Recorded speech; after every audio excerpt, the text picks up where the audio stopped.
اس کے باوجود P T I کے ریکارڈ نامینیشن پیپرز آئے ہیں اور ایک کینڈیڈیٹ کے ساتھ 2 والنٹیئرز ہیں، ایک اس کا پرپوزر اور ایک اس کا سیکنڈر، جو اپنی جان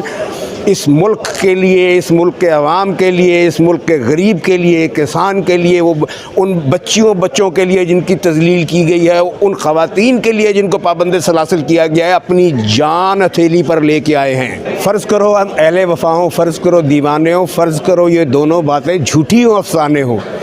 تو یہ اب اس الٹ پھیر میں جس میں عوام کو ڈال رہے ہیں کہ ہم خلاف بھی ہیں اور ہم جمہوریت کے ساتھ بھی ہیں، ہم سول نظام کو جو ہے مضبوط کرنا چاہتے ہیں، لیکن ہم وہ دوسری طرف بھی جا کے پھر کہتے ہیں کہ جی ہم نے دل پہ پتھر رکھ کے ایک بل کے اوپر سائن کر دیا اور ہم اپنے آپ کو معاف نہیں کریں گے۔ تو یہ بہرحال میں کیا کہہ سکتا ہوں، عوام اب جان رہے ہیں، سمجھ رہے ہیں، اور اس ملک کی سیاست اللہ کے فضل سے ایک ٹرانزٹری فیز میں ہے، جہاں آج کینڈیڈیٹ الیکشن نہیں لڑے گا،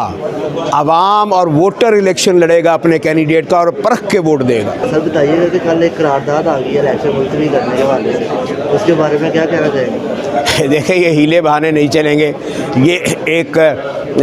ماورائے آئین میں کہوں گا قرارداد تھی، ماورائے قانون ایک قرارداد تھی۔ یہ قرارداد تھی اس ملک میں جمہوریت کو جو ہے وہ روکنے کے لیے اور جمہوری نظام کو روکنے کے لیے، پارلیمانی نظام کو جو ہے وہ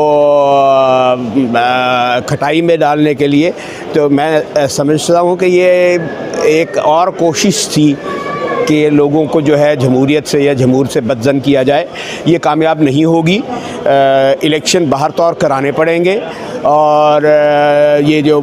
22-23 کروڑ عوام ہے یہ الیکشن کے لیے تیار ہیں،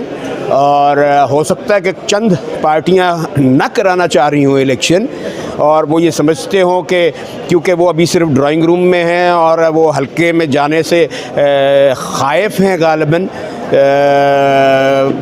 لیکن آپ کو الیکشن کرانے پڑیں گے، الیکشن آپ کو شفاف کرانے پڑیں گے۔ آج آپ گلوبل ولیج میں رہتے ہیں، آج آپ اس دنیا میں رہتے ہیں جہاں یہ سب انٹرا ڈپینڈنٹ ہیں ایک دوسرے کے اوپر۔ تو اگر آپ یہ سمجھیں کہ آپ جو ہے یہ دیواریں اونچی کر لیں گے اور یہاں پہ انٹرنیٹ کو روک دیں گے اور چیزوں کو بند کر دیں گے اور دنیا کو پتہ نہیں لگے گا کہ آپ یہاں پر کس طریقے سے کس طرح سے حکمرانی کر رہے ہیں۔ یہ پنجاب ویسے ہی حکومت جو ہے وہ اپنی میعاد پوری کر چکی ہے، وہ 90 دن کی حد پار ہو چکی ہے، اور اب جو ہے یہ جواز نہیں ہے کوئی کہ الیکشن نہ کرا جائے۔ اور الیکشن تو جنگوں میں بھی ہوتے ہیں، یہ کون سی بات ہے؟ الیکشن میں ووٹ ہی ڈالنا نا لوگوں نے جا کے۔ یورپ کے اندر آپ چلے جائیں، آپ امریکہ، وہاں ورکنگ ڈے میں الیکشن ہوتا ہے، لوگ اپنے کام پہ جاتے ہیں، ادھر سے ووٹ ڈال کے اپنے پھر کام پہ چلے گئے یا گھر چلے گئے یا لنچ کرنے کے لیے چلے گئے۔ اتنا بڑا یہ مسئلہ نہیں ہے جس کو جو بنا لیا گیا ہے کہ لوگوں کو اٹھا رہے ہیں، لوگوں کو مار رہے ہیں، لوگوں کے نامینیشن ریجیکٹ کرا رہے ہیں، نامینیشن پھاڑے جا رہے ہیں، عورتوں سے چھینی جا رہی ہیں وہ نامینیشن پیپرز۔ تو یہ باہر طور آپ نے سب کر کے دیکھ لیا، اس کے باوجود پی ٹی آئی کے ریکارڈ نامینیشن پیپرز آئے ہیں اور ایک کینڈیڈیٹ کے ساتھ 2 والنٹیئرز ہیں، ایک اس کا پرپوزر اور ایک اس کا سیکنڈر، جو اپنی جان اس ملک کے لیے، اس ملک کے عوام کے لیے، اس ملک کے غریب کے لیے، کسان کے لیے، وہ ان بچوں کے لیے جن کی تذلیل کی گئی ہے، ان خواتین کے لیے جن کو پابند سلاسل کیا گیا ہے، اپنی جان ہتھیلی پر لے کے آئے ہیں۔ آپ کو الیکشن کرانے پڑیں گے۔ یہ بتائیے گا کہ پی ٹی آئی کے ساتھ ہر بات استعمال کر لیا، لیکن پی ٹی آئی نہیں ٹوٹتی، پی ٹی آئی ابھی بھی مضبوط ہے۔ اس کی کیا وجہ ہے؟ ایسی کیا وجہ کہ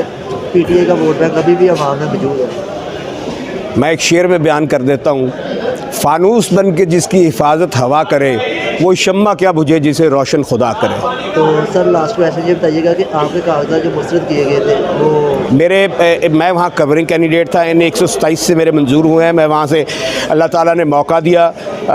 پارٹی نے مجھ پہ اعتماد کیا تو میں وہاں سے الیکشن لڑوں گا۔ میں پہلے بھی اس حلقے سے الیکشن لڑا تھا، اور میں اس حلقے میں